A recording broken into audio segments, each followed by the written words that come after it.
जिनके दर पर झुकना दुनिया के तमाम वलियों ने अपनी शान समझा है।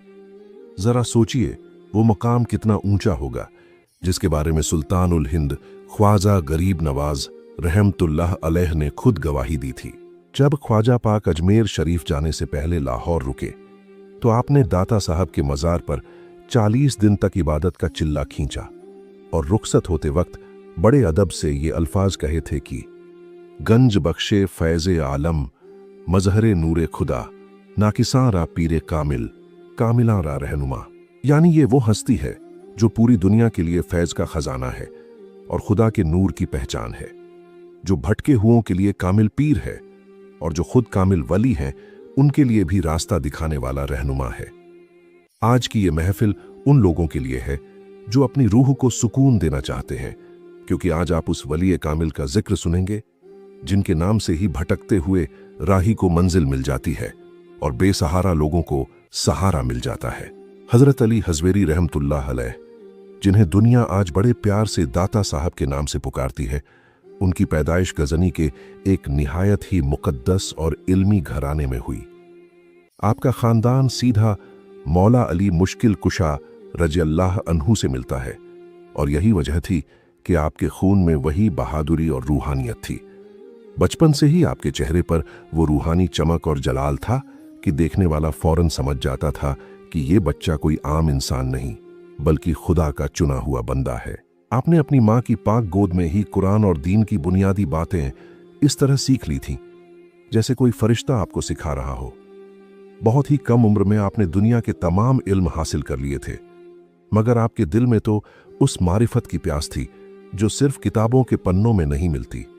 आपने अपनी रूह की प्यास बुझाने के लिए बचपन की उन गलियों को अलविदा कह दिया और इल्म की तलाश में निकल पड़े ताकि उस सच को पा सकें जो इंसान को खुदा के करीब कर देता है। इल्म और खुदा की तलाश में आपने इराक, शाम, खुरासान और अजरबैजान जैसे मुल्कों का हजारों मील का सफर पैदल तय किया। आपने दुनिया के सैकड़ों बड़े सूफियों और वलियों की सोहबत उठाई और बरसों तक जंगलों और पहाड़ों में खाक छानी ताकि अपनी रूह को पाक कर सकें। आपकी रूह को करार तब मिला जब आप अपने पीर और मुर्शिद हजरत अबुल फजल बिन हसन खुत्तली रहमतुल्लाह अलैह के दर पर पहुंचे। वहां आपने खिदमत और अदब की वो मिसाल पेश की कि खुद मुर्शिद ने आपको विलायत के उस ऊंचे मुकाम पर बिठा दिया जहां से खुदा के राज नजर आने लगते हैं। आपने अपने मुर्शिद की एक एक बात को दिल से लगाया और इबादत की वो मंजिलें तय की कि आपके सीने में मारिफत के दरिया बहने लगे। वहीं से आपको वो नूर मिला जिसने आपको अली हज़वेरी से दातागंज बख्श बनने के रास्ते पर डाल दिया और आपकी शोहरत चारों तरफ इस तरह फैलने लगी जैसे फूलों की खुशबू हवाओं में फैल जाती है। एक शाम जब सूरज ढल रहा था और फिजाओं में एक अजीब सी खामोशी थी, आपके मुर्शिद ने आपको अपने करीब बुलाया और बड़े प्यार से फरमाया कि अली, अब वक्त आ गया है कि तुम हिंदुस्तान जाओ और लाहौर की सोई हुई तकदीर को जगाओ। उस जमाने में लाहौर कुफ्र और अंधेरे का सबसे बड़ा गढ़ था, जहां लोग अपने पैदा करने वाले को भूल चुके थे और हर तरफ बुराई का राज था। आपने अदब से सर झुकाकर अर्ज किया कि हुजूर, वहां तो मेरे भाई और आपके मुरीद हजरत शेख जंजानी पहले से मौजूद हैं, फिर वहां मेरी क्या जरूरत है। मुर्शिद ने आपकी आंखों में देखते हुए बड़े जलाल और मोहब्बत से फरमाया कि अली, बहस मत करो और बस मेरे हुक्म की तामीर करो, वहां तुम्हारा ही इंतजार हो रहा है। ये जुमला सुनते ही आपने फौरन अपना सामान समेटा और अपने वतन की यादों को दिल में दबाकर हिंदुस्तान के उस सफर पर निकल पड़े जहां लाखों लोगों की हिदायत और कामयाबी लिखी थी। गजनी से लाहौर का ये सफर कोई मामूली मुसाफिरी नहीं थी। ये एक वली कामिल का उस जमीन की तरफ कूच था जहां का बच्चा बच्चा हक की आवाज से नावाकिफ था। रास्ते में डरावने जंगल थे, खूंखार जानवर थे और मौसम की वो सख्तियां थीं जिन्हें सहना किसी आम इंसान के बस की बात नहीं थी। मगर अली हज़वेरी के लबों पर सिर्फ अपने रब का जिक्र था। आप जंगलों में मुसल्ला बिछाते और सारी सारी रात अपने मालिक के सामने सजदे में गुजार देते और आंखों से आंसू बहाते। तारीख बताती है कि जब आप रास्ते से गुजरते थे तो परिंदे और बेजुबान जानवर भी अदब से खड़े हो जाते थे, क्योंकि आपके वजूद से खुदा के नूर की खुशबू आती थी। आपने हफ्तों और महीनों का यह थका देने वाला सफर सिर्फ इसलिए तय किया ताकि गुमराह इंसानों को सीधा रास्ता दिखा सकें और उन्हें अंधेरे से निकाल सकें। जैसे जैसे आप लाहौर के करीब पहुंच रहे थे, वहां की फिजाओं में एक रूहानी तब्दीली और सुकून महसूस होने लगा था। जब आप लाहौर के दरवाजे पर पहुंचे तो शहर में दाखिल होते ही आपने देखा कि लोगों का एक बहुत बड़ा मजमा एक जनाजा लेकर कब्रिस्तान की तरफ जा रहा है। आपने करीब जाकर बड़े दुख के साथ पूछा कि भाई, ये किसका जनाजा है जिसे पूरा शहर रोते हुए विदा कर रहा है? लोगों ने जवाब दिया कि ये इस शहर के बहुत बड़े बुजुर्ग हजरत शेख जंजानी रहमतुल्लाह अलैह का जनाजा है, जो आज हमें छोड़कर चले गए हैं। ये सुनते ही आपकी आंखों से आंसू छलक पड़े और आपको उसी वक्त अपने मुर्शिद की वो बात याद आ गई कि बहस मत करो और लाहौर जाओ।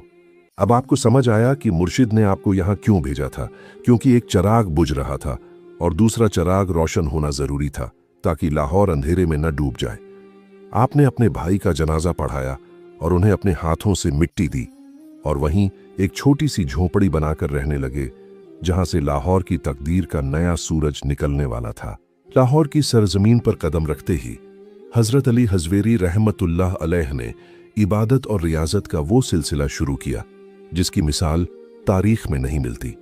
आपने शहर के किनारे एक कच्ची झोपड़ी बनाई और अपना तमाम वक्त खुदा की याद और लोगों की हिदायत में गुजारने लगे। उन दिनों लाहौर में एक हिंदू राजा का बड़ा चर्चा था जिसे दुनिया राय राजू के नाम से जानती थी। वो सिर्फ एक राजा नहीं था, बल्कि अपने वक्त का बहुत बड़ा जादूगर भी था और उसे अपनी जादुई ताकतों पर हद से ज्यादा घमंड था। शहर के तमाम लोग उसके डर से उसकी पूजा करते थे और अपनी हर चीज पर उसका हक समझते थे। राय राजू का यह जालिम कानून था कि शहर का जो भी चरवाहा दूध लेकर निकलेगा, वो सबसे पहले उस दूध का एक बड़ा हिस्सा राजा के दरबार में पेश करेगा, वरना उसे सख्त सजा दी जाएगी। लोग उसके खौफ के मारे चुपचाप ये जुल्म सह रहे थे और हक की आवाज उठाने वाला कोई नहीं था। एक दिन का वाकया है कि एक बूढ़ी औरत अपनी गायों को लेकर वहां से गुजर रही थी, जहां दाता साहब इबादत में मशगूल थे। आपने उस औरत को रुकने का इशारा किया और बड़े प्यार से फरमाया कि माई, क्या मुझे थोड़ा सा दूध पीने को मिल सकता है? वो बूढ़ी औरत डर गई और आंखों में आंसू भरकर कहने लगी कि ए खुदा के नेक बंदे, मेरी ये गायें अब बूढ़ी हो चुकी हैं और ये दूध नहीं देती। इसके अलावा अगर मैं आपको दूध दूंगी तो राय राजू मुझे जिंदा नहीं छोड़ेगा, क्योंकि वो हर रोज दूध का हिसाब लेता है। दाता साहब रहमतुल्लाह अलैह ने मुस्कुराकर फरमाया कि तुम डरो नहीं और बिस्मिल्लाह पढ़कर अपनी बाल्टी इन गायों के नीचे रख दो। देने वाली जात सिर्फ उस परवरदिगार की है।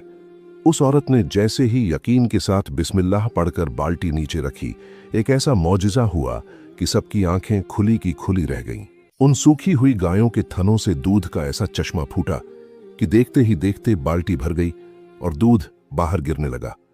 वो औरत हक्का बक्का रह गई, क्योंकि उसकी गायों ने अपनी पूरी जिंदगी में इतना दूध कभी नहीं दिया था। दाता साहब ने उसे फरमाया कि अब ये दूध ले जाओ और राय राजू को भी दे दो। अल्लाह ने चाहा तो अब ये बरकत कभी खत्म नहीं होगी। वो औरत जब शहर पहुंची तो पूरे लाहौर में शोर मच गया कि एक ऐसा दरवेश आया है जिसके इशारे पर सूखी हुई गायें भी दूध के दरिया बहाने लगती हैं। राय राजू को जब ये खबर मिली तो वो आग बबूला हो गया और उसने अपने सिपाहियों को हुक्म दिया कि उस फकीर को फौरन मेरे दरबार में हाजिर करो। उसे ये बर्दाश्त नहीं था कि कोई उसके जादू और उसकी दहशत को चुनौती दे, मगर उसे क्या पता था कि अब उसकी जालिम हुकूमत के दिन खत्म होने वाले हैं। राय राजू अपने हजारों चेलों और जादुई लश्कर के साथ दाता साहब के पास पहुंचा ताकि वो अपनी ताकत से आपको डरा सके। उसने अपनी जादुई शक्तियों का घिनौना खेल शुरू किया और देखते ही देखते हवा में उड़ने लगा ताकि लोगों को दिखा सके कि वो कितना ताकतवर है। लोग ये मंजर देखकर सहम गए, मगर दाता साहब रहमतुल्लाह अलैह के चेहरे पर जरा भी शिकन नहीं आई। आपने अपनी खड़ाऊं यानी लकड़ी की चप्पल की तरफ इशारा किया और उसे हुक्म दिया कि जाओ और इस मुतकब्बिर यानी घमंडी को नीचे लेकर आओ। वो खड़ाऊं बिजली की तरह हवा में उड़ी और राय राजू के सर पर जाकर जोर जोर से टकराने लगी। वो जादूगर हवा में जितना ऊपर जाने की कोशिश करता, वो चप्पल उसे उतना ही नीचे दबाती और उसे सबके सामने जलील करके जमीन पर पटक दिया। जब राय राजू लहूलुहान होकर जमीन पर गिरा तो उसकी सारी जादुई ताकतें खत्म हो चुकी थीं और उसका गुरूर टूट चुका था। उसने तड़पकर दाता साहब के कदमों को पकड़ लिया और चीख पड़ा कि मैंने आज तक बहुत से जादूगर देखे, मगर आपके पास जो नूर है वो खुदा की दी हुई सच्चाई है। आपने उसे बड़े अदब से गले लगाया और फरमाया कि घमंड सिर्फ खुदा को झेबा है, इंसान को नहीं। राय राजू उसी वक्त कलमा पढ़कर मुसलमान हो गया और आपने उसका नाम शेख हिंदी रखा। ये लाहौर के उन पहले बड़े लोगों में से थे जिन्होंने दाता साहब के हाथ पर इस्लाम कबूल किया। इस वाकये के बाद लाहौर की फिजा ही बदल गई और वो लोग जो कल तक बुतों के सामने झुकते थे वो अब उस वाहिद खुदा की इबादत करने लगे जिसका पैगाम अली हज़वेरी रहमतुल्लाह अलैह लेकर आए थे। दाता साहब रहमतुल्लाह अलैह की इस करामत ने न सिर्फ राय राजू का दिल बदला बल्कि हजारों लोगों के लिए हिदायत का दरवाजा खोल दिया। आपने अपनी उस छोटी सी झोंपड़ी के पास लाहौर की पहली बड़ी मस्जिद की बुनियाद रखी। कहा जाता है कि जब मस्जिद की तामीर हो रही थी तो कुछ लोगों को किबले की दिशा को लेकर शक हुआ। दाता साहब ने उन लोगों को मस्जिद के मेहराब के पास बुलाया और फरमाया कि अपनी नजरें ऊपर उठाओ। लोगों ने देखा कि सामने से सारे पर्दे हट गए हैं और उन्हें साक्षात खाना ए काबा अपनी आंखों के सामने नजर आ रहा है। ये मंजर देखकर लोगों की रूह कांप गई और उन्हें पक्का यकीन हो गया कि अली हज़वेरी कोई आम इंसान नहीं बल्कि खुदा के वो वली हैं जिनकी आंखों से जमीन और आसमान का कोई राज छुपा नहीं है। हजरत दाता गंज बख्श रहमतुल्लाह अलैह सिर्फ करामतों के वली नहीं थे बल्कि आप इल्म और मारिफत का वो समंदर थे जिसकी गहराई को नापना किसी आम इंसान के बस की बात नहीं। आपने अपनी पूरी जिंदगी अल्लाह के दीन की इशाहत और लोगों की रूहानी तरबियत में गुजार दी और इसी मकसद के लिए आपने वो अजीम किताब लिखी जिसे दुनिया कश्फुल महजूब के नाम से जानती है। ये तसव्वुफ यानी रूहानियत की वो पहली और सबसे मुक़द्दस किताब है जो फारसी जुबान में लिखी गई और जिसने सदियों से भटकते हुए लोगों को खुदा का रास्ता दिखाया है। सूफिया इकराम फरमाते हैं कि अगर किसी का कोई पीर ना हो तो वो इस किताब को सिद्ध के दिल से पढ़ ले। ये किताब उसे खुद ब खुद अल्लाह के करीब कर देगी। आपने इस किताब में रूहानियत के वो तमाम राज खोल दिए हैं जो बड़े बड़े वलियों ने अपने सीनों में छुपा कर रखे थे ताकि कयामत तक आने वाले राही इससे फैज हासिल कर सकें। दाता साहब रहमतुल्लाह अलैह अपनी इस किताब में फरमाते हैं कि असली वली वो नहीं जो हवा में उड़े या पानी पर चले, बल्कि असली वली वो है जो शरीयत की पाबंदी करे और अपने नफ्स को खुदा की रजा में फना कर दे। आपने बताया कि भूख और प्यास को बर्दाश्त करना और अपने गुस्से पर काबू पाना ये वो असल ताकत है जो इंसान को फरिश्तों से भी ऊपर ले जाती है।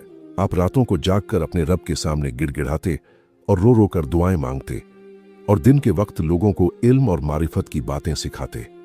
लाहौर की गलियां आपकी पाकीज़ा बातों से महकने लगी थीं और बड़े बड़े उल्मा और दानिश्वर आपके दर पर सवाली बनकर आने लगे थे। आपका इल्म इतना वसी था कि जब आप किसी मसले पर बात करते तो ऐसा लगता जैसे मोतियों की बारिश हो रही हो और सुनने वालों के दिल नूर से भर जाते। एक मर्तबा का वाकया है कि एक शख्स आपके पास आया और बड़े अदब से सवाल किया कि हुजूर, विलायत क्या है और एक वली की पहचान क्या होती है?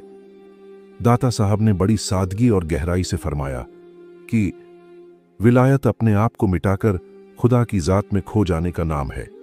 वली वो है जिसकी सोहबत में बैठने से दुनिया की मोहब्बत दिल से निकल जाए और खुदा की याद तड़पाने लगे।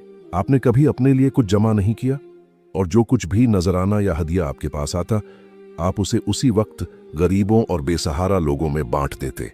यही वजह है कि लाहौर के लोगों ने आपको दाता यानी देने वाला का लक़ब दिया, क्योंकि आपके दर से कोई कभी खाली हाथ नहीं गया। चाहे वो मुसलमान हो या गैर मुस्लिम, आपके लंगर और आपकी दुआओं का दरवाज़ा हर खास व आम के लिए 24 घंटे खुला रहता था। आपकी ज़िंदगी का हर लम्हा सुन्नत रसूल सल्लल्लाहु अलैहि वसल्लम का आईना था और आपने हमेशा यही दरस दिया कि नमाज और शरीयत के बिना रूहानियत मुमकिन नहीं। आपने फरमाया कि जो शख्स नमाज का पाबंद नहीं और शरीयत के अहकाम को मामूली समझता है वो मेरी सोहबत के लायक नहीं। आपने लाहौर में वो रूहानी निज़ाम कायम किया जहां अमीरी और गरीबी का कोई फर्क नहीं था और इंसानियत को सबसे ऊपर रखा जाता था। लोग जब दुनिया के दुखों से टूट जाते तो वो सुकून की तलाश में आपके पास आते और जब वो वापस जाते तो उनके चेहरों पर एक अजीब सी इत्मीनान की मुस्कुराहट होती थी। आपने तलवार के जोर पर नहीं, बल्कि अपने किरदार और अपनी मोहब्बत के जोर पर दिलों को फतह किया था, और यही वजह थी कि लोग आपके एक इशारे पर अपनी जान लुटाने को तैयार रहते थे। किताब कश्फुल महजूब लिखते वक्त आपने हर उस जगह और हर उस बुजुर्ग का जिक्र किया जिनसे आपने अपने सफर के दौरान फैज हासिल किया था। इस किताब में आपने बताया कि कैसे एक आम इंसान अपने नफ्स की बुराइयों को मारकर अल्लाह का दोस्त बन सकता है। ये दास्तान उन लोगों के लिए एक मशाले राह है जो आज की भागदौड़ भरी दुनिया में भटक चुके हैं और अपनी रूह के सुकून की तलाश में हैं। दाता साहब ने दुनिया को यह पैगाम दिया कि असली बादशाहत महलों में नहीं, बल्कि खुदा की बंदगी और उसकी मखलूक की खिदमत में छुपी है। आपकी मजलिस में बैठने वाला हर शख्स ये महसूस करता था कि जैसे आप सिर्फ उसी से मुखातिब हैं और उसी के दिल के जख्मों पर मरहम रख रहे हैं, जो आपके कामिल वली होने की बहुत बड़ी दलील थी। दाता साहब की मजलिस में हर वक्त नूर का नजूल होता था और आपकी जुबान से निकले हुए अल्फाज लोगों की तकदीरें बदल दिया करते थे। आपने लाहौर को रूहानियत का वो मरकज बना दिया जिसकी चमक आज सदियों बाद भी फीकी नहीं पड़ी है। आज भी जब कोई शख्स परेशान हाल होकर आपकी इस अजीम किताब का मुताला करता है तो उसे ऐसा महसूस होता है जैसे दाता साहब खुद उसके सामने बैठकर उसे तसल्ली दे रहे हों। यह आपकी रूहानी ताकत का वो असर है जो वक्त गुजरने के साथ साथ और भी बढ़ता जा रहा है। आपने अपनी जिंदगी के जरिए साबित कर दिया कि जो अल्लाह का हो जाता है फिर पूरी कायनात उसकी खिदमतगार बन जाती है। आपकी ये इल्मी और रूहानी विरासत क़यामत तक उन लोगों को रास्ता दिखाती रहेगी जो हकीकी कामयाबी की तलाश में दर दर भटक रहे हैं। दोस्तों, अब इस रूहानी दास्तान का वो मकाम आता है जहां वक्त ठहर जाता है और आसमान के फरिश्ते भी रश्क करने लगते हैं। जब शहनशाह ए हिंद हजरत ख्वाजा मोइनुद्दीन चिश्ती अजमेरी रहमतुल्लाह अलैह हिंदुस्तान तशरीफ लाए तो आपने सबसे पहले लाहौर की सरजमीन पर कदम रखा। आपकी रूह तड़प रही थी उस अजीम वली के दर पर हाजिरी देने के लिए जिसे दुनिया अली हजवेरी के नाम से जानती थी। ख्वाजा पाक ने दाता साहब के मज़ार अक़दस के करीब एक छोटा सा कोना चुना और वहां इबादत और रियाजत का वो कठिन चिल्ला शुरू किया जो पूरे 40 दिन तक जारी रहा। ये मंजर कितना अजीम होगा कि एक तरफ वक्त का बहुत बड़ा कुतुब इबादत में डूबा है और दूसरी तरफ वो हस्ती आराम फरमा रही है जिसने लाहौर की बंजर जमीन को अपनी रूहानियत से गुलजार कर दिया था। ख्वाजा गरीब नवाज रहमतुल्लाह अलैह ने उन 40 दिनों में दाता साहब की रूहानी बारगाह से वो फैज़ हासिल किया जिसे बयान करने के लिए अल्फाज कम पड़ जाते हैं। आप दिन भर रोजे रखते और रात भर अपने रब के हुजूर सजदे में पड़े रहते और हर लम्हा दाता साहब के रूहानी साए में अपनी रूह को पाक करते। कहा जाता है कि उस चिल्ला कशी के दौरान ख्वाजा पाक पर मारिफत के वो राज खुले जिन्होंने आगे चलकर अजमेर शरीफ में इस्लाम की शमा रोशन करनी थी। जब 40 दिन मुकम्मल हुए और ख्वाजा पाक वहां से रुखसत होने लगे तो आपकी आंखों में आंसू थे और दिल में उस अजीम वली के लिए बेपनाह इज्जत थी। आपने जाते वक्त बड़े अदब से अपना सर झुकाया और वो तारीखी अल्फाज कहे जो आज कयामत तक के लिए इस दरगाह की पहचान बन चुके हैं। ख्वाजा पाक ने मज़ार मुक़द्दस की तरफ इशारा करते हुए बड़े जलाल और मोहब्बत भरे लहजे में फरमाया कि गंज बख्शे फैज़े आलम मजहरे नूरे खुदा नाकिसां रा पीरे कामिल कामिलाम रा रहनुमा। यानी आप तो वो हस्ती हैं जो पूरी दुनिया के लिए फैज़ और बरकत का खजाना लुटा रहे हैं और आपके वजूद से खुदा के नूर की झलक साफ नजर आती है। जो लोग अभी इल्म और रूहानियत के रास्ते में नए हैं उनके लिए तो आप एक कामिल पीर हैं ही, लेकिन जो खुद कामिल वली बन चुके हैं उनके लिए भी आप रास्ता दिखाने वाले सबसे बड़े रहनुमा हैं। ख्वाजा पाक की इस गवाही ने दुनिया पर यह राज खोल दिया कि दाता साहब का मकाम विलायत की उन बुलंदियों पर है जहां बड़े बड़े वलियों की परवाज खत्म हो जाती है। वहीं से आपको गंज बख्श यानी खजाना अता करने वाला का वो मुकद्दस लक़ब मिला जो आज हर जुबान पर आम है। ये वाक़या हमें ये सबक देता है कि अल्लाह के वली एक दूसरे की कितनी कदर और कितना अदब करते हैं और कैसे एक चिराग से दूसरा चिराग रोशन होता है। ख्वाजा गरीब नवाज का दाता साहब के दर पर आकर चिल्ला खींचना इस बात की दलील है कि रूहानी दुनिया में कोई सरहद नहीं होती और फैज़ का दरिया एक ही समंदर से निकलता है। लाहौर की वो जमीन आज भी गवाह है कि वहां हिंदुस्तान के दो सबसे बड़े रूहानी सुल्तानों का मिलाप हुआ था और उस मिलाप ने इस मुल्क की तकदीर बदल कर रख दी। आज भी जब कोई जायरीन दाता साहब के दर पर जाता है तो उसे उस जगह की जियारत कराई जाती है जहां ख्वाजा पाक ने इबादत की थी। वो जगह आज भी उस रूहानी खुशबू से महक रही है जो सदियों पहले ख्वाजा पाक की दुआओं और आंसुओं से वहां रची बसी थी। दाता साहब की रूहानी ताकत का असर ये था कि आपके पर्दे के सैकड़ों साल बाद भी आपका फैज उसी तरह जारी है जैसे आपकी जिंदगी में था। ख्वाजा पाक का आपके दर पर आना इस बात की तस्दीक करता है कि जो लोग खुदा के लिए मिट जाते हैं, खुदा उनके नाम को हमेशा के लिए जिंदा कर देता है। आपने अपनी जिंदगी में कभी किसी से कुछ नहीं मांगा, मगर खुदा ने आपके हाथ में वो बरकत दी कि आज भी लाखों लोग आपके वसीले से अपनी मुरादें पूरी कर रहे हैं। आपकी शख्सियत में वो कशिश थी कि बड़े बड़े बादशाह भी आपके दर पर फकीर बनकर आते और अपनी सल्तनत की कामयाबी की दुआएं मांगते। ये सब उसी गंज बख्श होने की निशानी है जिसका ऐलान ख्वाजा गरीब नवाज ने सदियों पहले कर दिया था। आज भी जब लाहौर के आसमान पर सूरज निकलता है तो सबसे पहले उसकी किरणें दाता साहब के सुनहरे गुंबद को चूमती हैं और दुनिया को याद दिलाती है कि हक कभी मरता नहीं। ख्वाजा गरीब नवाज और दाता साहब का ये रूहानी रिश्ता हमें सिखाता है कि इंसानियत की असल कामयाबी अदब और मोहब्बत में छुपी है।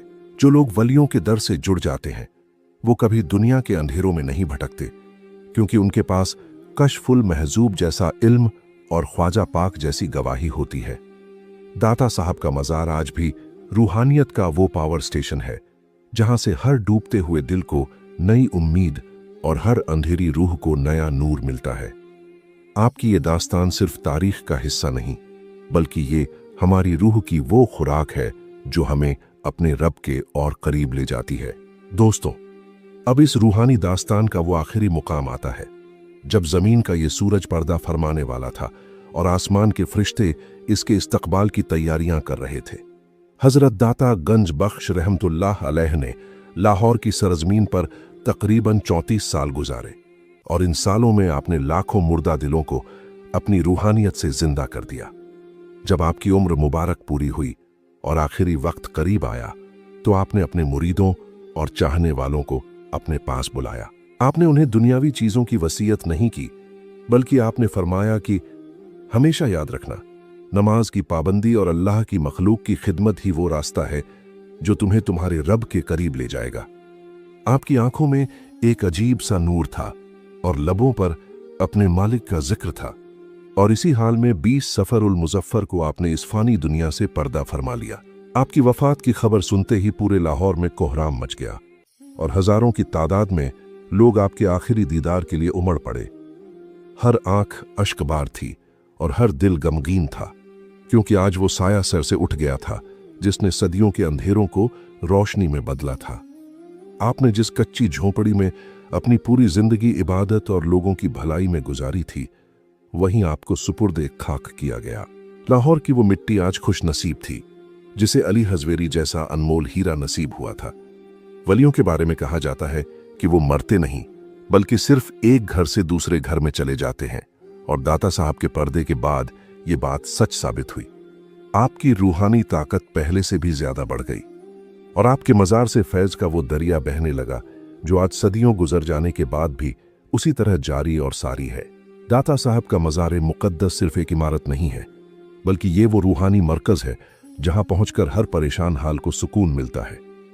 तारीख बताती है कि आपके मज़ार की तामीर के वक़्त भी ऐसी ऐसी करामातें जाहिर हुईं कि देखने वाले दंग रह गए। बड़े बड़े बादशाहों ने आपकी बारगाह में आकर हाजिरी दी और आपके गुंबद को सोने और जवाहरात से सजाने की कोशिश की, मगर दाता साहब की रूहानियत तो सादगी में ही चमकती है। आज भी जब कोई शख्स उस मुक़द्दस मज़ार के साए में बैठता है तो उसे ऐसा महसूस होता है जैसे उसे सारी दुनिया का सुकून मिल गया हो। वहां की फिजाओं में आज भी कश्फ उल महजूब के वो असरार गूंजते हैं जो इंसान को अपनी असलियत पहचानने पर मजबूर कर देते हैं। ये वो दर है जहां आने वाला अपनी अना और अपना घमंड छोड़कर जाता है और बदले में खुदा की सच्ची मोहब्बत लेकर लौटता है। एक और अजीम बात जो दाता साहब के दरगाह की पहचान है, वो है वहां का लंगर, जो सदियों से कभी बंद नहीं हुआ। आप अपनी जिंदगी में भी दाता थे और पर्दे के बाद भी आप दाता ही रहे, क्योंकि आज भी हजारों लाखों लोग रोजाना आपके दर से पेट भरकर खाना खाते हैं। अमीर हो या गरीब, बादशाह हो या फकीर, वहां सब एक ही सफ में बैठकर खाना खाते हैं और कोई किसी से ऊंचा या नीचा नहीं होता। ये उसी बरकत का नतीजा है जो दाता साहब ने अपनी इबादत और इखलास से इस जमीन में बोई थी। कहा जाता है कि दाता साहब के लंगर में वो जायका और वो शिफा है जो बड़े बड़े खानों में भी नहीं मिलती। ये लंगर सिर्फ पेट की भूख नहीं मिटाता, बल्कि ये लोगों के दिलों में एक दूसरे के लिए मोहब्बत और हमदर्दी भी पैदा करता है, जो आज की दुनिया की सबसे बड़ी जरूरत है।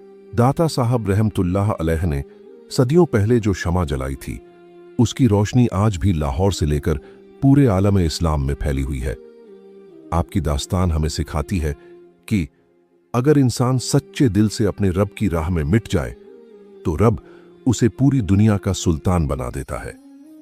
ख्वाजा गरीब नवाज का आपके दर पर चिल्ला खींचना और आपको पीर कामिल कहना इस बात की सबसे बड़ी गवाही है कि आपका मकाम विलायत की आखिरी सरहदों पर है। आपने अपनी किताब और अपने किरदार के जरिए जो पैगाम दिया, वो आज भी उतना ही ताज़ा है जितना सदियों पहले था। जो लोग आज भी सुकून की तलाश में हैं, उनके लिए दाता साहब की जिंदगी एक खुली किताब है, जिसमें हर सवाल का जवाब और हर दर्द का इलाज छुपा हुआ है। हाँ, हम बस यही कह सकते हैं कि हजरत अली हजवेरी रहमतुल्लाह अलैह वो अजीम वली हैं जिनका नाम कयामत तक जिंदा रहेगा। लाहौर का शहर और वहां के लोग आज भी आपकी पनाह में खुद को महफूज समझते हैं। अगर आप भी कभी अपनी रूह को नूर से भरना चाहें तो उस दर पर जरूर हाजिरी दें जहां वलियों के सुल्तान ख्वाजा गरीब नवाज ने भी हाजिरी दी थी। मेरे प्यारे दोस्तों, हजरत दाता गंज बख्श अली हजवेरी रहमतुल्लाह अलैह की ये अजीम और रूहानी दास्तान सुनकर आपके दिल की क्या कैफियत है, हमें कमेंट्स में ज़रूर बताइएगा। और अगर इस वीडियो ने आपकी रूह को सुकून दिया हो तो इसे लाइक करना न भूलें।